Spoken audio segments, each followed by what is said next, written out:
Hello everyone, most welcome.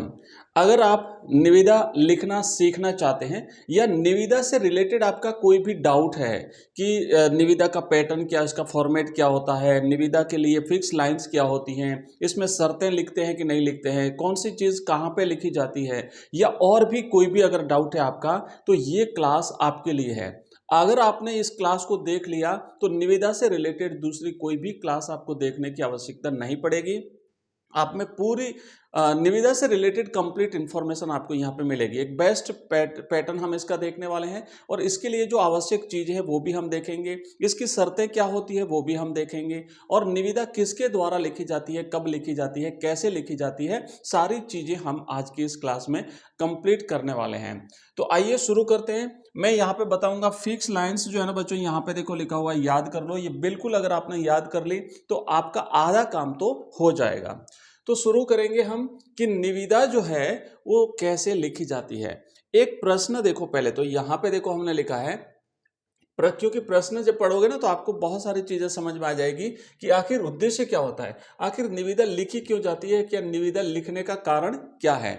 प्रश्न यह है कि कार्यालय जिला शिक्षा अधिकारी माध्यमिक बीकानेर की ओर से अपने कार्यालय में आवश्यक सामग्री खरीदने हेतु एक निविदा का प्रारूप लिखिए। अब समझिए कि जो सरकारी कार्यालय होते हैं या फिर कई बार जो प्राइवेट फर्म्स होती है वो भी अपने कार्यालय के लिए निविदाएं जारी करती है, लेकिन सरकारी जो कार्यालय होते हैं उन सरकारी कार्यालयों को जब कोई काम करवाना होता है, मान लीजिए उनको एक कंप्यूटर सेट खरीदना होता है या फिर उनको कोई मरम्मत करवानी होती है अपने कार्यालय में, या उनको स्टेशनरी की कोई सामग्री खरीदनी होती है, तो अब जो वो सामग्री है ना, क्योंकि ज़्यादा पैसे होते हैं तो वो डायरेक्ट अपन किसी फर्म से नहीं खरीद सकते, उसके लिए टेंडर जारी करना पड़ता है। जो सबसे कम रेट में अच्छी क्वालिटी की सामग्री उपलब्ध करवाएगा उसी से वो सामान जो है वो खरीदा जाता है। तो चूंकि यहाँ पे एक कार्यालय है, डीओ ऑफिस है, जिला शिक्षा अधिकारी कार्यालय है, और इनको क्या करना है कि कुछ आवश्यक सामग्री खरीदनी है। तो ये आवश्यक सामग्री जो जो सप्लायर्स हैं, जो आवश्यक ये सामग्री जो जो जो दे सकते हैं कार्यालय को, उन लोगों को सूचना देने के लिए कि भाई हमारे कार्यालय में ये सामग्री खरीदनी, अगर आप दे सकते हो तो आप आइए कार्यालय में, फॉर्म ले जाइए और वो सामग्री की रेट हम बता देंगे, इतने रुपए की हमें सामग्री चाहिए, वो सामग्री आप हमें ला करके इतने दिनों में दे दीजिए। तो उसका एक पैटर्न होता है, वो पैटर्न हमें लिखना है, उसी को हम निविदा कहते हैं। तो अब जब ये निविदा लिखी जाती है ना उन लोगों को सूचित करने के लिए, तो उसमें जो पहली लाइन होती है, पहली पंक्ति, आप ध्यान रखना, यहाँ पे लिखोगे उत्तर। आपकी परीक्षा में जब इस प्रकार का प्रश्न आएगा तो आपको यहाँ लिखना है उत्तर, और उत्तर लिख करके उस लाइन को तो आप खाली छोड़ देना। जस्ट उसके नीचे वाली लाइन होती है वहां पे लिखना राजस्थान सरकार। देखो जितने भी पत्र एवं प्रारूप होते हैं, इन समस्त पत्रों एवं प्रारूपों में हमने कल भी देखा था, अधिसूचना में भी ऐसे लिखते हैं, विज्ञप्ति में भी ऐसे लिखते हैं, अर्ध सरकारी पत्र में भी लिखते हैं। मतलब फर्स्ट लाइन जो होती है टॉप में, वहां पे आपको लिखना है राजस्थान सरकार। ध्यान रखना, अगर कार्यालय राजस्थान सरकार का है तो पिछली बार बोर्ड परीक्षा में भारत सरकार से रिलेटेड एक फर्म का प्रश्न आया था, तो वहां पे भारत सरकार लिखा जाएगा। तो ये लिखना है, यहाँ पे आप लिखोगे टॉप में राजस्थान सरकार। इसके बाद जस्ट इसके नीचे वाली जो लाइन होती है उसमें कार्यालय का नाम लिखा जाता है, जो कार्यालय निविदा जारी करता है। यहां पे जारी करने वाला कौन है? कार्यालय जिला शिक्षा अधिकारी माध्यमिक बीकानेर। अब क्लियर? दो लाइनें, ये फिक्स लाइन्स है ना, जो मैंने बताया ना फिक्स लाइन्स क्या है, तो ये फिक्स लाइन्स है, आप इसे याद कर लीजिए। इसके जस्ट नीचे वाली लाइन, कोई लाइन नहीं छोड़नी है, अभी तक लगातार आपको लिखना है। टॉप में आपने राजस्थान सरकार लिखा, उसके जस्ट नीचे आपने उस कार्यालय का नाम, जो कार्यालय निविदा जारी करता है उसका नाम लिखा। इसके जस्ट अगली पंक्ति, जस्ट नीचे वाली पंक्ति जो है उसके दो भाग करने हैं। दो भाग मतलब जो लेफ्ट साइड वाला भाग है जिसे हम बायां भाग कहते हैं, यहां तो लिखना है क्रमांक, और क्रमांक में आप लिखेंगे GC। अभी देखो ये GC कैसे लिखा जाता है, जो कार्यालय का नाम है ना उस कार्यालय के नाम का पहला अक्षर लेते हैं। तो जिला का हमने G ले लिया, शिक्षा का C ले लिया, अधिकारी का अ ले लिया, तो ये हो गया GC। ठीक है, फिर ऑब्लिक करके हमें लिखना है बीकानेर। तो बीकानेर पूरा भी लिख सकते हो और आप बी का इतना भी लिख सकते हो, तो बीकानेर लिख दिया। उसके बाद फिर स्लैश करके हम लिखेंगे 2024-25, क्योंकि कौन से सत्र के लिए निविदा लिख रहे हैं ये अलग अलग होती है, सत्र वाइज होती है। जो सत्र अभी लेटेस्ट चल रहा है तो वो है हमारा 24-25, तो यहाँ 24-25 लिखा, और अब अंत में यहाँ पे लिखेंगे हम क्रमांक। कि इस सत्र की हमारी जो 24-25 की जो क्रमांक संख्या है उस रजिस्टर में जो जितने भी ऑर्डर्स निकलते हैं ना उसकी क्रम संख्या लिखी जाती है। तो यहाँ पे तो मैंने 1011 लिखी, आप चाहो तो यहाँ पे अगर मान लो आपका पहला ही है तो आप 1 ही लिखोगे, अगर आपका 5वां है तो आप यहाँ पे 5 लिखोगे। तो ये क्रम संख्या होती है। अगर आप इतना न लिखना चाहो बच्चों तो आप सीधा ही यहाँ क्रमांक लिख करके और आप मान लो 101 ही लिख सकते हो, ये भी आपका क्रमांक हो जाएगा, ये भी सही माना जाएगा, तो कोई टेंशन वाली बात नहीं है। फिर इधर जो है ना थोड़ा सा इस पे छोड़ करके इस साइड में यहाँ पे हम लिखेंगे दिनांक, जिस तारीख को निविदा जारी की जाती है वो तारीख लिखेंगे। यहाँ मैंने लिखी है 5 अप्रैल 2025। अब जो आपको इच्छा हो वो तारीख यहाँ पे लिख दीजिए। आप चाहो तो जो परीक्षा जिस दिन हो रही है वो तारीख भी आप यहाँ पे लिख दीजिए। तो इस तरीके से हमारी जो लाइन है 3 लाइन फिक्स लाइन हो गई। राजस्थान सरकार, विभाग का नाम, कार्यालय का नाम हो गया और यहाँ पे क्रमांक और दिनांक हो गई। इसके बाद आपको क्या करना है, आप चाहो तो यहाँ पे एक लाइन छोड़ सकते हो, ठीक है ना, यहाँ पे एक लाइन छोड़िए, थोड़ा सा पैटर्न जो है फॉर्मेट जो है वो आपको अच्छा दिखेगा। तो ये लाइन आप छोड़ दीजिए। यहाँ पे लाइन छोड़ने के बाद नीचे वाली लाइन में आपको लिखना है निविदा सूचना संख्या एवं वर्ष, ये लिखना है बच्चों। इस बात का जरूर ध्यान रखना, यहाँ पे किसी प्रकार की मिस्टेक नहीं होनी चाहिए। एक लाइन छोड़ करके कि निविदा सूचना संख्या और वर्ष, तो ये निविदा सूचना संख्या हमारी पहली निविदा है इस वर्ष की, तो हमने लिख दिया 1 और हमारा जो वर्ष है वो 2024-25 हो गया, ठीक है। तो ये आपको लिखना, और एक बार फिर से एक लाइन खाली छोड़ दीजिए। अभी तक हमने कहीं पर लाइन खाली नहीं छोड़ी थी, पहली बार एक लाइन यहाँ खाली छोड़नी है और दूसरी लाइन हमको यहाँ पे खाली छोड़नी है। ये लाइन खाली छोड़ी, रिक्त स्थान है, ये भी रिक्त स्थान है, ये भी एक लाइन छोड़ दी और अब यहाँ से आपको लिखना शुरू करना है। अब यहाँ से जो है वो हम पूरी डिटेल लिखेंगे। तो इसमें देखो क्या लिखा जाता है कि पहले तो निविदाएं जो है वो आमंत्रित की जाएगी, उसके बाद ये जो निविदा का जो प्रारूप है, जो फॉर्म है, ये कार्यालय से लेना है, तो उसकी तारीख लिखी जाएगी, कितने तारीख तक आप इस कार्यालय से इस फॉर्म को ले जाओगे, वापस इसको भर करके कार्यालय में जमा कराना है, कितने तारीख तक आपको जमा कराना है वो समय भी आपको लिखना पड़ेगा, इसका शुल्क कितना रहेगा वो रहेगा, सामान की आपूर्ति के लिए जो निविदाओं का जो खोला जाएगा ना प्रारूप, वो कितनी तारीख को खोला जाएगा वो भी आपको लिखना पड़ेगा, पूरा हवाला देना पड़ेगा। लेकिन टेंशन वाली बात नहीं है, मैं आपको बिल्कुल ईजी तरीके से समझाता हूँ। एक इसको हम पढ़ेंगे हल्का सा ताकि आपको सारी चीजें समझ में आ जाए। चलिए अब यहां पे देखेंगे हम,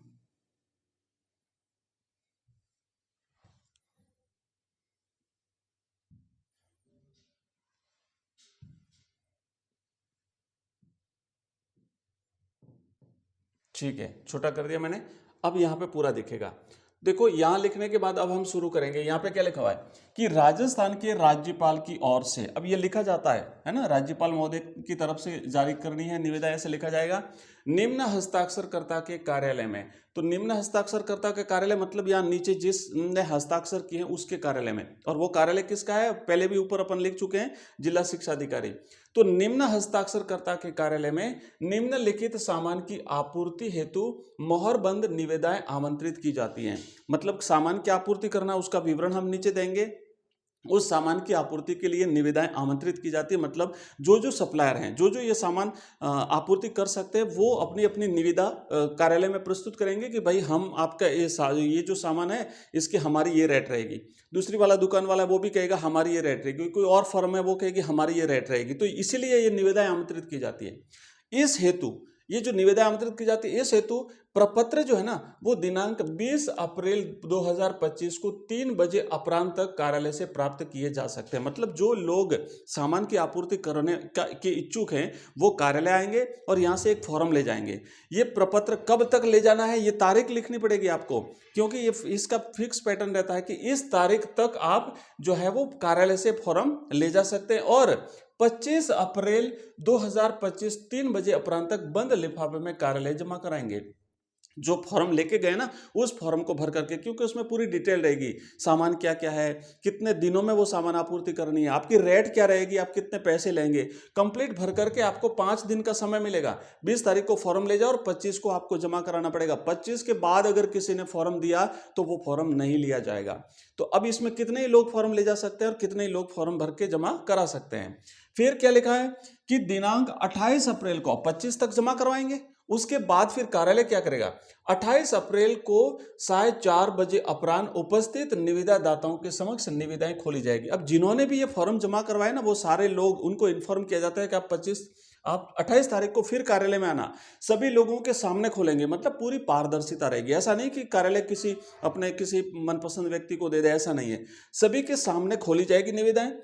सामान के बारे में पूर्ण विवरण किसी भी कार्य दिवस को कार्यालय समय में निविदा शुल्क जमा कर कार्यालय से प्राप्त किया जा सकता है। तो इसका जो हल्का सा शुल्क है वो भी हम इसमें लिखेंगे, वो जमा करा दो और क्या क्या सामान लाना है वो सूची आप जो है वो ले लो। अब इतना लिखने के बाद में बच्चों, अब आपको एक टेबल बनानी पड़ेगी। इस टेबल में हमें जो जो सामग्री चाहिए उस सामग्री का पूरा विवरण होता है। तो इसके लिए जो टेबल बनती है वो बच्चों ध्यान रखना, इसके कॉलम बनते हैं। पहला कॉलम बनेगा वो क्रम संख्या का, दूसरा बनता है सामान का विवरण, तीसरा कॉलम बनता है कि ये जो सामान है ना इसकी अनुमानित लागत क्या रहेगी, तो वो कॉलम बनेगा। फिर धरोहर राशि, धरोहर राशि का मतलब होता है कि पहले जो निविदा दाता है ना वो कार्यालय में इतने रुपए जमा कराएगा, उसके बाद फिर वो सामान की आपूर्ति करेगा तो उसके बाद उसको इतने रुपए दे देंगे बाद में, तो ये धरोहर राशि होती है। उसके बाद निविदा शुल्क, यानी जो फॉर्म लेने आएगा तो उसको पहले 100 रुपए का शुल्क कार्यालय को देना पड़ेगा। उसके बाद सामान की आपूर्ति, यानी 2 महीने में यह सामान आपूर्ति करना है। आप चाहो तो यह 15 दिन भी लिख सकते हो, जरूरी नहीं कि 2 महीने, है ना। 15 दिन में चाहिए तो 15 दिन लिखो, 1 महीने में चाहिए तो 1 महीना लिखो। उसके बाद जो क्रम संख्या वाला कॉलम है वहां पे हमें जितना सामान चाहिए, जैसे मान लो एक कंप्यूटर चाहिए तो 1, फिर प्रिंटर भी चाहिए तो 2, स्टेशनरी सामान चाहिए तो 3, और कोई अगर आपको सामान चाहिए यहाँ पे तो वो आप यहाँ सामान लिखते जाओ और यहाँ 4 हो जाएगा। तो ऐसे क्रम संख्या बदलती जाएगी। सामान का विवरण मतलब जो जो सामान चाहिए वो आपको यहाँ लिखना है, जैसे कंप्यूटर चाहिए, प्रिंटर चाहिए, स्टेशनरी सामान चाहिए, और अगर कोई आपको चीज़ चाहिए तो वो यहाँ लिखनी है। ये जो कंप्यूटर है ना इसकी राशि, मतलब कितने लाख रुपए के आपको कंप्यूटर चाहिए, तो आप 3 लाख रुपए अनुमानित लिख दिया, ये लाख रुपयों में, लाखों में ध्यान रखना। उसके बाद प्रिंटर 1 लाख रुपए, स्टेशनरी सामान 1 लाख रुपए। अगर 3 लाख रुपए का कंप्यूटर का सामान आप आपूर्ति करोगे तो उसकी 6,000 रुपए की धरोहर राशि आपको जमा करानी पड़ेगी कार्यालय को। पहले कार्यालय को जमा करवाएंगे, मतलब जो निविदा जो ले रहे हैं ना सामान आपूर्ति, वो इसका 2,000 रुपये और इसका 1,000 रुपये। अब इसके शुल्क जो है ना, फॉर्म का शुल्क कितना रहेगा, 100 रुपये, इसका 100 रुपये, इसका 50 रुपये। और आपूर्ति कितने दिनों में आप ये सामान कार्यालय को उपलब्ध करवाओगे, तो जैसे 15 दिन लिख दिया आपने, या 2 माह लिख दिया, यहाँ पे जैसे 1 माह लिख दिया या 2 माह लिख दिया, जो भी है आपका यहाँ समय लिख दो। ये टेबल आपको इस तरीके से बनानी है, बिल्कुल सिंपल सा तरीका, याद रखना। 1 2 3 4 5 6 कॉलम बनेंगे। इसके बाद इसकी कुछ शर्तें होती है, वो शर्तें अब यहाँ पे लिखेंगे। आवश्यक शर्तें, क्या आवश्यक शर्तें, पहले तो ये है कि सशर्त निविदाएं मान्य नहीं होगी। आप ये शर्तें तो रट लीजिए, फिक्स शर्तें होती है, यही शर्तें होती है, यही परीक्षा में लिखनी है भाई। थोड़ा सा आप इसको सामान को चेंज कर सकते हो अपने हिसाब से, लेकिन ये तो फिक्स रहेगा। इसको लिखना है कि कोई भी निविदा दाता शर्त नहीं लगाएगा कार्यालय पे, क्योंकि ये पूरा कार्यालय के अधिकार में रहेगा। सशर्त निविदाएं मान्य नहीं होगी। तार द्वारा प्राप्त निविदाएं या विलंब से प्राप्त निविदाएं भी मान्य नहीं होगी। खुद आकर के आपको कार्यालय में जमा करानी पड़ेगी, आपने डाक से भेज दी तो नहीं। अगर जो फिक्स समय दिया ना, जैसे 25 तारीख तक आपको निविदा जमा करानी है, 25 तारीख को 3 बजे के बाद अगर 4 बजे भी निविदा आई तो नहीं लेंगे, 26 तारीख को आई तब भी नहीं लेंगे।